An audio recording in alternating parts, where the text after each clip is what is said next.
You're listening to Not So Live from Asteroid G, your holiday violence simulator. I'm your host, Mike Finkelstein. With me, as always, is... Mike the Ghoul talking some fun holiday films this time. We are. Although the holiday season is over, we have been prompted to remember that the holidays do exist. And on the site, I tend to do the 5 days of Die Hard, where I cover movies in the Die Hard genre, as in, dude goes into a building, has to fight terrorists around the holidays. While they perform some sort of heist. Like, the rules of a Die Hard are pretty clear. You can tell it from the first one, and then everything is basically like Die Hard, but...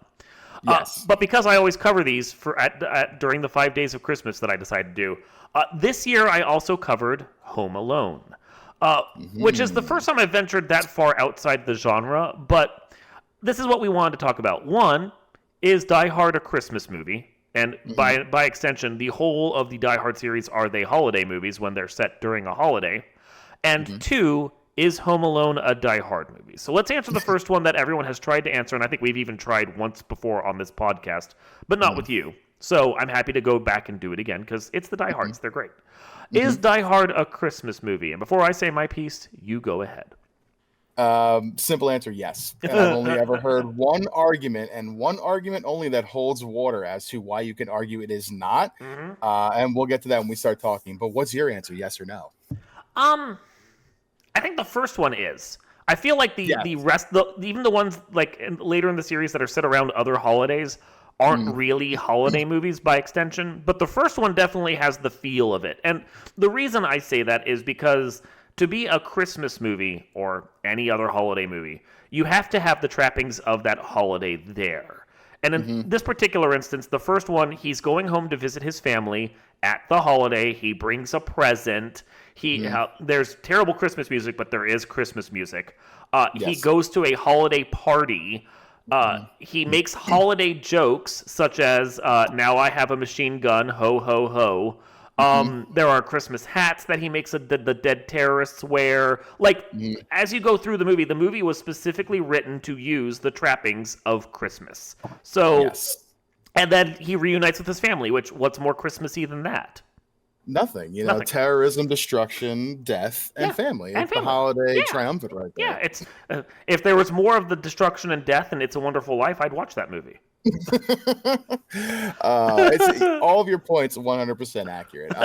There's too much in this movie to not quantify it as a Christmas or holiday movie. Yes. I feel that the second one tries. And it kind of gets there. It takes place during Christmas. They do reference that again with the airplanes and the holiday travel with all the planes. Like you're kind of still trying to feel that, but not as strong as the first one. No. The holiday party, the Christmas hats, the holiday jokes, the wrapping paper station and tape that he uses with jingles and jangles and mistletoe on it to tape the gun to his back at the end of the movie. Yeah. It is so Christmas in your face. If you think not, you're wrong, and I'll die on that hill. And that's the thing, is like the second movie is definitely a movie set during a holiday, because there's a lot of those. Like, if you go watch a movie like Go, for example, which is a great movie, that one is set during the holiday. Like, in one of the three segments of that movie, the characters go to a rave that's called Merry Christmas rave. And there's a big, giant, inflatable Santa in the middle of it. And then they joke afterwards, like, after they've had their adventure, what are we doing for New Year's? But outside of, like, those couple references, the movie doesn't have any of the trappings. It's just around the time. So it's like, if you took a Die Hard and set it during Arbor Day and you had him climb a tree at one point, does that make it an Arbor Day movie? Like there's, you gotta feel like they have to build the plot around it. They build the plot of the first movie around the fact that he's had a Christmas party. Yeah. They build the second one around the fact that he's waiting for his wife to show up at the airport. Like, it's not the same thing. Yeah, and they both take place on Christmas Eve. The first one does, the second one does as well. So it's close. The second one is just a rehash of the first movie. Let's just be clear. Exactly. Yeah, it tries to take the formula that works so very well in the first movie and just repeat. With amping the violence up a little bit. Which, I mean, the movie's fun. It's fine. It's a good movie. It's a dumb movie. It grossed more at the box office than the original, which I find strange, but I understand because it was playing off the success of the first one. So people are like, "Oh, I didn't know about this movie. I didn't see this one in the theater. Let me go see the second one." And it's fine. It's a fun movie. It's goofy. It kind of knows what it is at some points with some of the humor, but it's not as good as the first one. It requires you to shut your brain off too about how planes work. Like, right? Yeah, we both are from that area of the country, and you're sitting there going, "Okay, we've shut down the airport. These planes will have to fly around." I go, "They'll have to fly around for 5 minutes until they fly over to Reagan or to Baltimore or to like I could list 5 or 6 planes within 3 hours distance. Or 5 or 6 airports within 3 hours distance that they could have flown to and not just sit there circling around this weird version of Dulles, quote unquote. Supposedly running out of fuel. Like you said, there's half a dozen airports that can handle planes of this magnitude within a half hour. I mean, not even like. And not even to speak of like, farther away, which you certainly can get to because these planes have enough fuel for, 3 or 4 hours. Like you could just go down the seaboard and there's an airport every 15 minutes by plane. Like it's not that hard, guys. Yeah, but so that you got to suspend your disbelief there a little bit. A lot. But again, a lot. You're not wrong. But I mean, even some of the things in the second one, like the villain, not as charismatic to me as Hans. I mean, Hans Booby. Hans is great. He's, to me, thank you. To me, he's one of the more just iconic villains in cinema to me. And I wish, we got more of Hans, but how can you when he dies? When he dies, No, I mean, like, Simon Gruber in the third movie is a good follow-up. Not bad. It connects well. Jeremy Irons is great in the role. Yes. It wisely ditches all the trappings of the first 2 movies, including being a holiday film, just so it can give you a good Die Hard movie, which is all I wanted, and it was perfect. Die Hard with a Vengeance much better than Die Hard 2, and probably can rival the first one for how good it is if the first one wasn't so originally good. Yeah, so originally good. Yeah, because you are still having to copy to a certain extent. But it manages to find its own story, its own villain, its own way of doing things. It does a very good job with a good heist, because the heist is important. And then the next 2 movies just no. Like, the fourth one is fine, but it gets really dumb, and he becomes a superhero by the midpoint. John McClane does.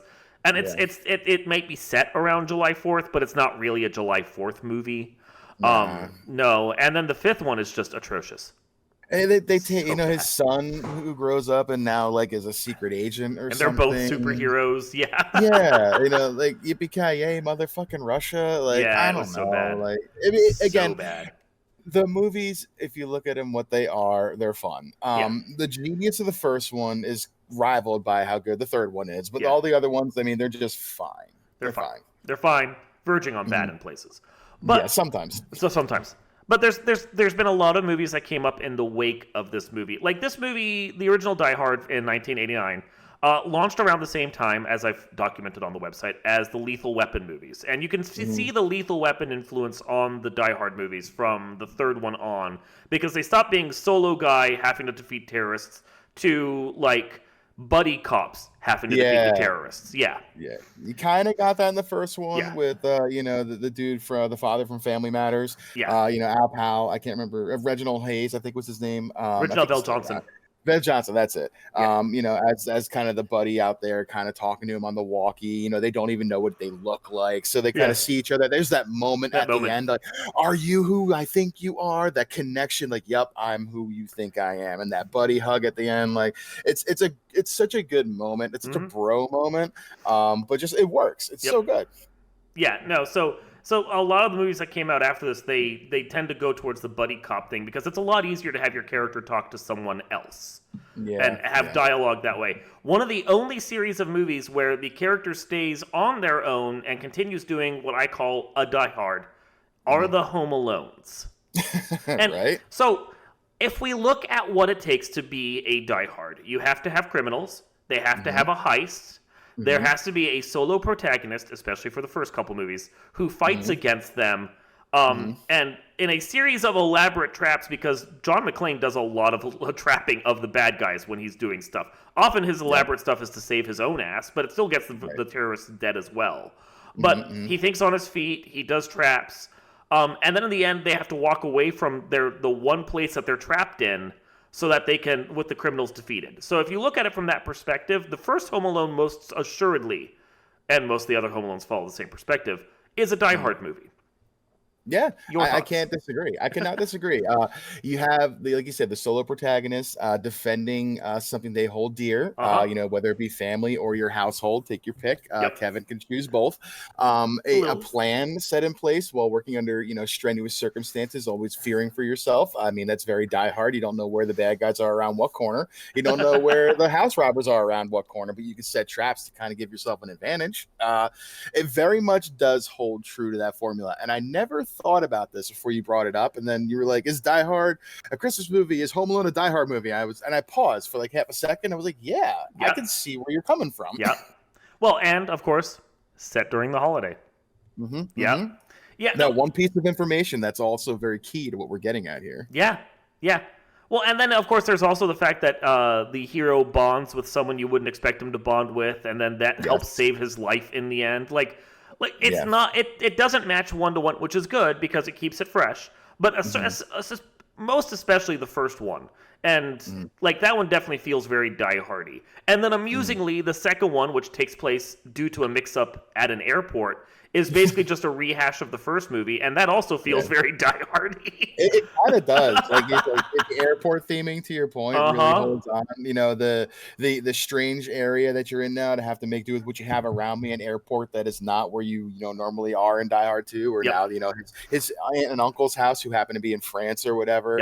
In the second movie for Kevin, it's a lot of really little things that tie into each other that are quite fun to poke little nuggets and put pins in. I was enjoying the back and forth with this. Well, and then the most important detail that I had noticed after the fact, after I'd already written reviews of the first two movies, Bonnie Bedelia, who plays John McClane's wife in the first two movies, she's a Culkin.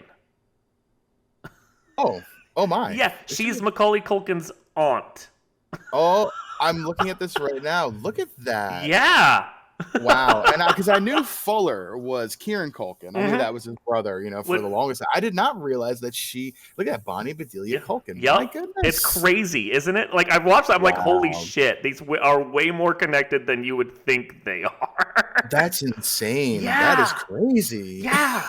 So it's so we got little kid Die Hard here. Now, the rest of the Home Alones past the first one are varying quality, which also kind of mirrors the Die Hard series. Die Hard? Yeah. The third one is actually pretty decent. Again, a parallel. And then they get really shitty after that. But, it was just kind of funny watching these going, this is a Die Hard movie. How has no one really discussed, you look online, you're like, movies that are like Die Hard, and you get a whole bunch of stuff, and I've covered a bunch of them. But Home Alone doesn't normally show up. Now, in fairness, he doesn't start killing people until the last act. Right. And there's only one or two moments where you're like, these people would probably have died in the first movie. The paint cans more than likely would have killed them. But that's a skull fracture waiting to happen. Yeah. But it's the second movie where the body count rises hideously. The number of blows they take to the head. One of them gets blown up. The other one gets electrocuted. And then, of course, Harry, at the very start of the whole action sequence, takes 4 bricks from the 3rd floor to the face. Yeah, just the impressions that just stuck for the rest of the movie, too, with the makeup. It was hilarious. Yeah, hits 4 skull fractures with his brains leaking out on the sidewalk. He's dead. Yeah. Let's just be honest. And Marv's just like, throw another brick, I dare you. And Harry's like, please, no, please, no. Yeah, it was so bad. That movie was over-the-top violent, and it tries to play it off like it's not, but I could just sit there going, I could see kids thinking I can throw a brick at my brother's head and he'll be fine. It's funny, because, this is the humor we grew up with, the Looney Tunes, the Home Alone humor that you don't really see too much anymore because, people kind of maybe believe they could do it, to your point. But, I mean, we turned out all right. I don't see what the big deal was. It's fascinating. And then, I enjoyed that for what it was. At least in the first movie. The second movie is so terrible, just in how it retreads everything. I'll take Die Hard 2 for Die Hard over Home Alone 2 for Home Alone. Yeah, all they tried to do again was like the second one for Die Hard. They tried to up the body count, to your point. They tried to up the action and the violence. And these are supposed to be family kid movies that I mean are borderline, like, I've heard of linking Kevin McAllister to the Saw universe, that he's actually Jigsaw the clown. And I mean, you can kind of buy that with the traps that he set for them in the second movie. I mean, like let alone like the kerosene in the toilet, but like the tool chest coming down the stairs and crushing them against the wall. Like, and all you got is a busted nose that you can just twist back into place. Like, there's some real violent issues here that Kevin needs to work on. The rest of the movies don't quite rise to that level. They like, the fourth movie barely has any action at all. The fifth one has some, but there's only one where you're like, that actually might have harmed someone. The rest of them are just like, how are you even caught in this trap? And then they really toned it down a bit after they did. I think they realized, by the end of the third one, when they didn't have a budget and they realized kids could get harmed by some of this shit that they're pulling, they backed it off a hard step. Just a little bit. Yeah. Wow. Yeah. But yeah, no, I enjoy that the first one definitely feels like a Die Hard. I almost see, like, because it came out, Die Hard came out in 1989, and then Home Alone came out in 1990. And you could, like, almost see the gears spinning in John Hughes' head, like, I could take this and make it a kid's movie. Yeah, I'm sure that Jeb Stewart or Steven D'Souza or whatever the writers, screenplay guys for Die Hard might have been at a party with John Hughes, and he's like, I could take this and make it work. After a lot of cocaine. Holiday thing. Yeah, at a holiday party, I'm sure as well. Yeah, at a holiday party with a lot of cocaine. Yeah. Because I mean, that's also fair. The movie Die Hard came out in the summer, which probably didn't help its chances of being of making money. If it had come out during Christmas, it probably would have done a huge box office. Yeah, funny enough, that is the only argument I can think of, and it's so simple when you look at it. Well, look, what time of year did it come out? It came out in July. Okay, so if you want to argue that it's not a holiday movie because of when it was released in theaters, I will buy that. That is the only thing you have to stand on, though, because it's so into the Christmas theme and so shoving it down your throat, and just twist it back at them and say, whatever, it's Christmas in July. I mean, that's a thing, right? Well, and that was probably a suit decision. They probably saw the movie that was coming together, like, we could release it now, but let's push it a few months. And do it during the summer blockbuster season when it'll make the most money. But you're sitting there going, but it would make a ton of money during the holidays. That was also my point, because this really was kind of at the tail end of that 10 to 15 year area between the 70s and early 90s, where you had that still summer blockbuster play that was still coming out. Like, that was when movies wanted to release, because the summertime was when you got the most business. But I think, to your point, this really would have benefited not only for just the lore of the movie, but for also the wallet and whatnot of the studio for coming out during the holidays. It would have just felt better. Well, because Home Alone came out the next year at the holiday and made gangbusters. Like, it was a stupid amount of money. $18 million budget for Home Alone, and the box office came back at $476 million in 1990. That's stupid numbers. That's a crazy return on investment. Like, what, 2,000% or something? Easily. For 1990, that's crazy money, fam. Yep. That's crazy. Oh yeah, no, it was stupid, but it did well enough to launch a franchise that even beyond Die Hard is still going. Like, it has 6 movies and Die Hard only has 5, and unless they decide to reboot, we're never getting another one. Nah, and that's fine. I mean, I think Die Hard, we've talked a few times about movies that could use a reboot or a refresh, horror movies or whatnot. We've said it before. This one doesn't need it. This is perfect the way it is. I'm happy to have Die Hard just kind of fade off into what it is and be a fond memory. You don't need to redo this with some young up-and-coming actor playing some new version of John McClane who's not my John McClane. I don't mean to sound old, but that's the way it's got to be. Well, I mean, about the only way you can do it is what other people have done, which is make a Die Hard, but not make it Die Hard. Because then you can, because if you don't have John McClane be the central character, then it's not, at this point, it's not really a Die Hard anyway. But you can take the setting and the trappings, and you can make Guy defeats terrorists in a building, and people have been doing that for decades now, and it's worked. But like they talked at one point about doing a Die Hard Year One, where he's still a beat cop and he has to deal with stuff. I'm like, but the whole point of the first movie is that he's out of place and somehow makes it work. If you then say, well, he's had a history of fighting terrorists, you dilute the power of the first one.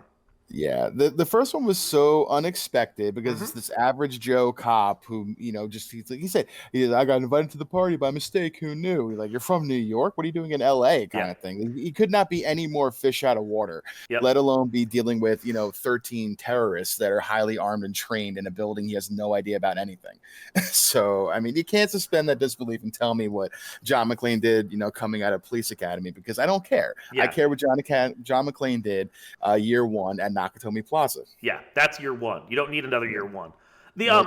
I jokingly at one point said that this was back when Bruce Willis and Alan Rickman were both still alive and acting, and I was like, you could do a Die Hard 1800s where it's like on a train and he's a sheriff and he's having to fight against like train robbers or something, and that would be kind of cool, and at least would be a different twist, and you'd get to have Hans Gruber back in a form, but like that at least feels like you're not fucking with the lore of the original characters, but. If you go too far from it, then it's just not Die Hard anymore, and there's no reason to do it. Home Alone, at least, shifted away from Kevin McAllister early enough that it feels like you can just do a Home Alone without it having to be a Kevin McAllister joint. Yeah, there's a formula that works for that doesn't necessarily work for many other things, but it kind of holds for what it is, a family holiday movie that's somewhat violent, but not really, that you can watch with your kids. Well, because it's like if the way that series is spun is if you try and do a kids movie where they defend their house against things, then they automatically have to reference Home Alone in the script. Whereas you can just have dudes fight terrorists and protect them in a building. And while we all know, hey, this is kind of like Die Hard, they don't actually have to reference it. Yeah, they do not. You're right. So that's the thing. But yes, no, I agree. Die Hard is a holiday movie. The first one. Just the first one. And then at least the first one of Home Alone is a Die Hard movie because it's just too funny to not be too many connections. Just too many. Yeah, too many little breadcrumbs, too many little intricacies, and to have the first, of the franchise movies for each one kind of really play off each other. Like, I think that's a nice little bow to tie around the conversation. It really makes a lot of sense to me. So this has been Not So Live from Asteroid G, throwing paint cans into the faces of criminals. I'm your host, Mike Finkelstein. And I'm Ghoul Mike, Cinema Mike, hanging out for you guys again. So thanks for joining us. And we will see you all next time.